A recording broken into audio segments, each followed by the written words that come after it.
You know the legend, the wolf, the parties, the drugs, the hookers, the genius salesman who could sell a pen to a man with no hands. Martin Scorsese's The Wolf of Wall Street made fraud look fun. It painted Jordan Belfort as a mastermind, a sophisticated outlaw who outsmarted the system to make millions. But while we were laughing at Jonah Hill swallowing a live goldfish, we missed the most important part of the movie. We missed the mechanics. Because underneath the Hollywood glamour, this isn't a movie about being cool. It's a step-by-step tutorial on how to exploit the financial ignorance of the average American. Today, we aren't just recapping the movie. We are breaking down the financial crime scene frame by frame to show you exactly how the wolf ate the sheep.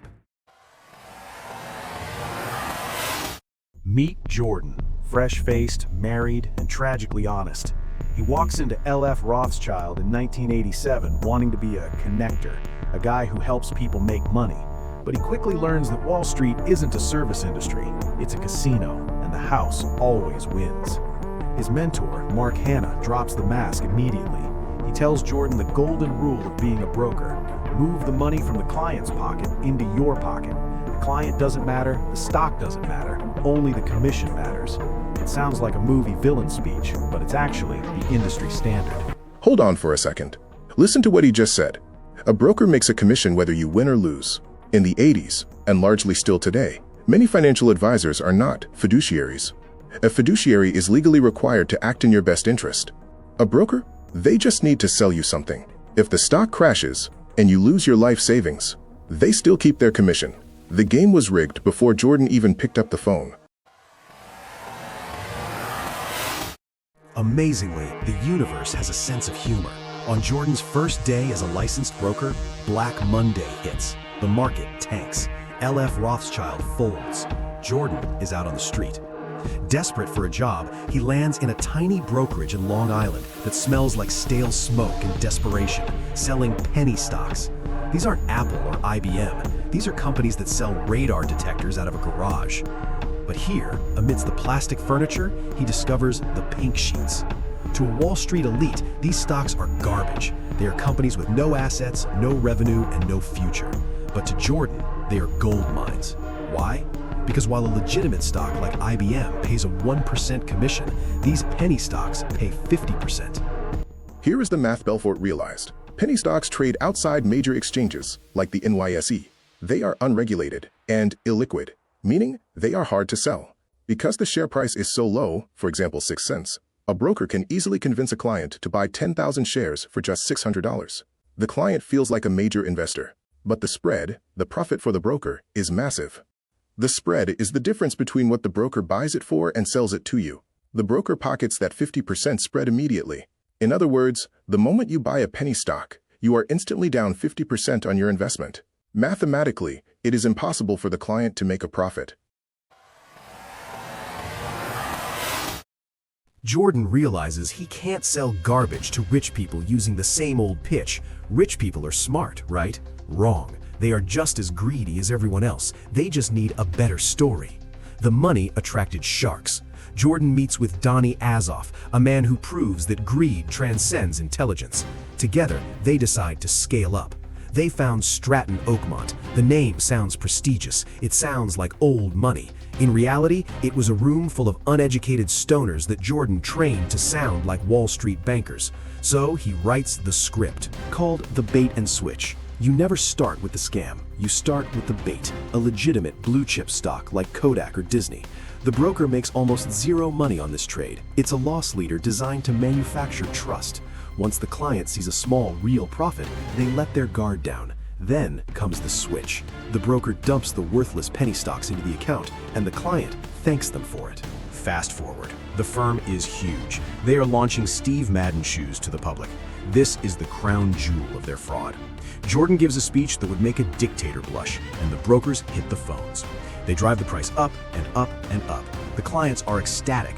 On paper, they are getting rich. But try to sell those shares? You can't. This is the pump and dump. Stratton Oakmont secretly owned the vast majority of Steve Madden shares. They called clients to pump the price up with artificial demand, but they refused to process sell orders. Through a straw man deal, Jordan secretly owned the majority of the stock before it went public. Once the price hit the peak, Jordan and his partners sold their secret shares, the dump.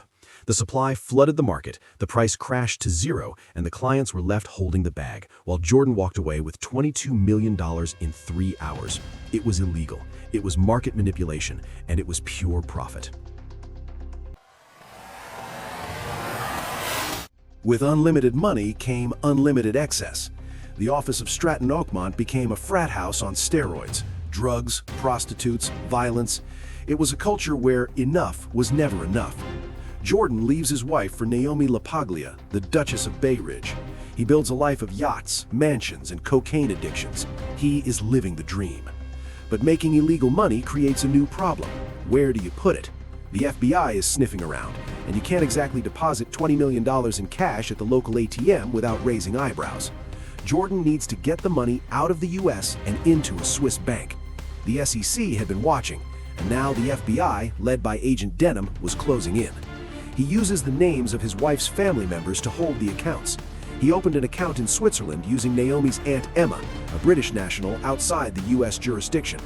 In the finance world, this has a name. It's called a RatHole. A RatHole is a nominee, a person paid to hold assets in their name so the real owner stays off the books. This bypasses SEC regulations on ownership limits. And to get the cash there, they used Smurfing, breaking large sums of cash into small, undetectable transactions to avoid federal reporting triggers. It's money laundering 101, and it works until the RatHole starts talking.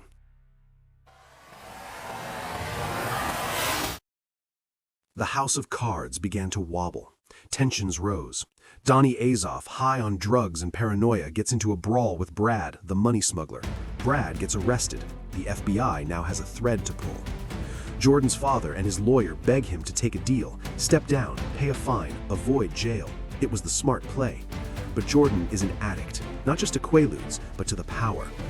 Fate gives him one last warning. While trying to smuggle money in Europe, his yacht capsizes in a storm. The rescue plane nearly crashes. Jordan calls it a sign from God to get sober. But it was little too late. The FBI raids Jordan during an infomercial taping. Faced with 20 years in prison, the wolf turns into a rat. He agrees to wear a wire to entrap his partner, Donnie. But even then, Jordan tries to cheat the system. He slips Donnie a note, "Don't talk, I'm wearing a wire." He values loyalty over his own safety. Donnie Azoff reads the note and hands it to the FBI. Jordan tried to save his friend, and his friend sold him out to save himself. It was every man for himself. The house of cards inevitably collapses. He goes to prison, sure, but notice the tennis courts? Notice the lack of bars? The movie ends with Jordan free, famous, and teaching a room full of eager students how to be just like him. It feels like a victory lap. But let's look at the numbers the movie didn't show you. Jordan Belfort was ordered to pay $110 million in restitution to his victims. These weren't just faceless hedge funds. They were retirees, plumbers, and small business owners who lost everything. The movie glamorizes the predator, but it ignores the prey. The Wolf of Wall Street isn't a hero, he's a warning. You need to be aware that the financial markets are designed to be complex to keep you reliant on experts. But as we learned today, sometimes the expert is just a guy in a strip mall realizing he can make 50% commission if he sells you a lie. Don't be the sheep. And if a guy in a $3,000 suit calls you with a sure thing, you know what to do.